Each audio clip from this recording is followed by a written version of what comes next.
now that you're so far removed, I mean, what are your memories of that night? You Coach? know, one of the challenges, obviously, is the preparation leading up to the game and the finality of the game. It's the only game in the playoffs or regular season that these two teams really won't have a chance to assemble in the locker room afterwards. So the game's over, and then it's a little bit chaotic. You know, there's not that final moment in the locker room thanking the players. You know, there's the on-field presentation that spills over to the locker room, but at different times. The buses gradually leave, and you end up at the hotel party. But it's much different than any other end of game because of the process after the game. Mm-hmm. And so it happens fast. You get back to the hotel, and you're wide awake. It's 10:30 p.m.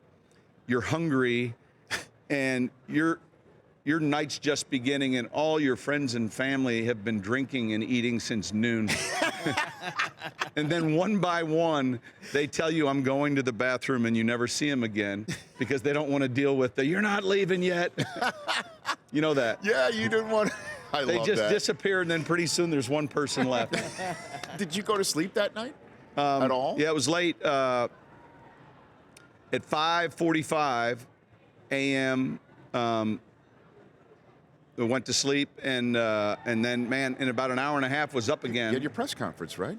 The press conference was in Fort Lauderdale, so it's a 50-minute drive. Wow. The president calls, you know. And He called? And yep, in the morning. When? Like on your cell It would have phone? been cell phone at probably about an hour after going to bed. So 5:45, 6:45, 7 o'clock, and then presidential wake-up call. Well, I know. Yeah. What was the caller ID? Unavailable? Or was it a 202? I think it was. Is it unavailable? It said Obama. No, I'm kidding. That's a good one. No, it was. I can't recall. What you got that call? That's awesome. The Rich Eisen Show, weekdays at noon Eastern on Audience.